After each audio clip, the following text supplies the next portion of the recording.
Christian movement supports the historicity of the empty tomb. I could go on, but I think that enough has been said to indicate why, in the words of Jakob Kramer, an Austrian specialist in this field, by far most exegetes hold firmly to the reliability of the biblical statements concerning the empty tomb. Now, Richard's main objection to the empty tomb is that Paul didn't believe in the empty tomb. Paul supposedly thought that the resurrection body is a spiritual body wholly distinct from the corpse in the tomb. Now, if this is supposed to be an argument against the empty tomb, then there's a massive assumption lying just beneath the surface, namely that we have no early independent evidence for the empty tomb. But we've just seen 5 lines of such evidence. So even if Paul believed on theological grounds that a resurrection doesn't require an empty tomb, that does nothing to deny the historical fact that Jesus' tomb was found empty. In any case, the key issue here is not whether our resurrection bodies will be radically different from our present earthly bodies. Rather, the key question is, how does the resurrection body come to be? Is it by transformation of the earthly body, or by exchanging the earthly body for another body? Let me mention briefly 4 reasons to think that Paul believed in a transformation of the earthly body to the resurrection body. First, in 1 Corinthians 15, Paul is clearly speaking of intrinsic change, not exchange.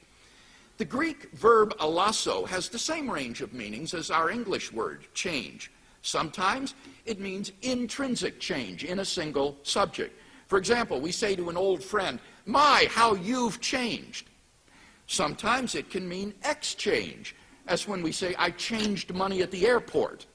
Now, as Richard himself says, when interpreting words and phrases, context is everything. When alasso is used as exchange, the verb typically takes a direct object or prepositional phrase. For example, in Romans 1:23, Paul says they exchanged the glory of God for images. Now, in 1 Corinthians 15, Paul never says we shall change bodies. Rather, he says, the trumpet will sound and we shall be changed. The passage only makes sense as intrinsic change. Second, Paul's verbs of sowing and raising have the same implicit subject. It is sown, it is raised. 4 times Paul repeats this. To escape the implication of numerical identity, Richard is forced to mistranslate the passage so that the verbs take different subjects. One is sown, one, that is another one, is raised. Thirdly, Paul's use of the pronoun this points to our mortal bodies or nature that must be changed. 4 times he says, this perishable must put on imperishability. This mortal must put on immortality, indicating the transformation that must take place in our mortal bodies. And fourth, Paul elsewhere speaks of the change that our mortal bodies will undergo in the resurrection. Philippians 3:21, he will change our lowly body to be similar to his glorious body.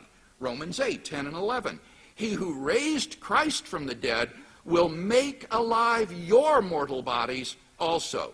Romans 8:23, we await adoption, the redemption of our bodies. For these and other reasons, the vast majority of contemporary commentators agree that in the resurrection, Paul envisages a transformation of the earthly body. Accordingly, we can say, no corpse left behind.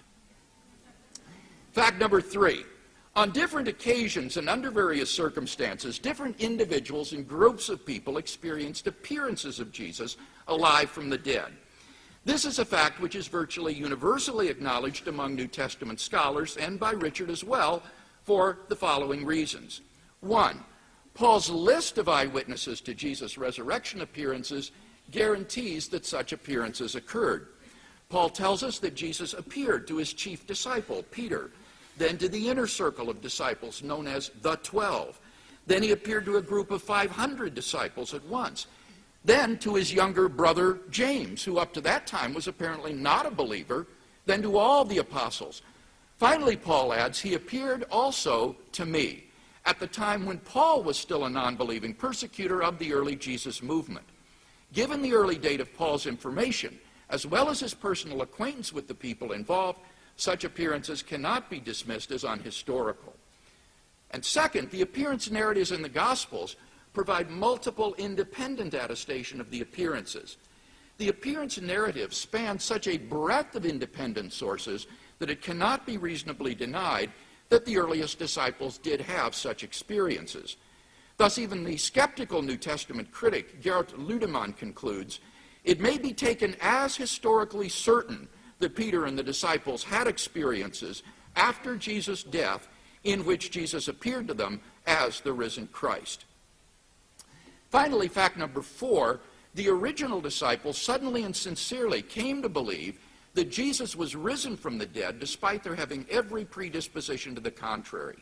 Think of the situation the disciples faced following Jesus' crucifixion. Number 1, their leader was dead, and Jewish messianic expectations had no idea of a Messiah who, instead of triumphing over Israel's enemies, would be humiliatingly executed by them as a criminal.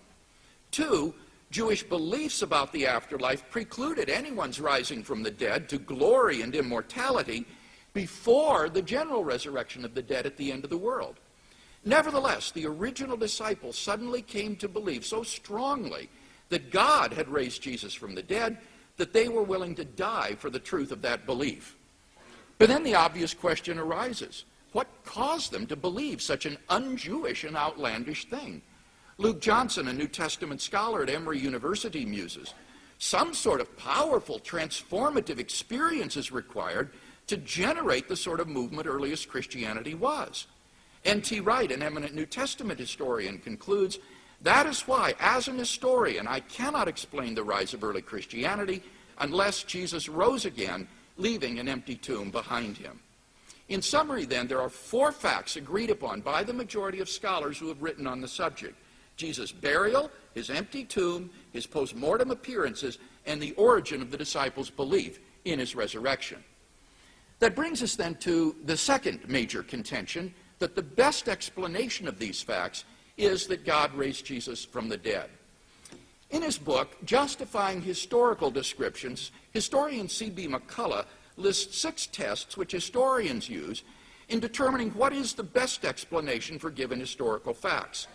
The hypothesis, God raised Jesus from the dead, passes all of these tests. 1, it has great explanatory scope. It explains all 4 of the facts before us. 2, it has great explanatory power. It explains each fact well. 3, it is plausible.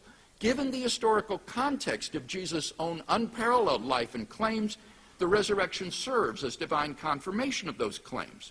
4, it is not ad hoc or contrived.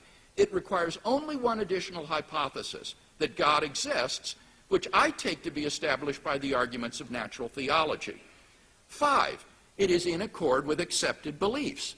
The hypothesis, God raised Jesus from the dead, in no way conflicts with the accepted belief that people don't rise naturally from the dead.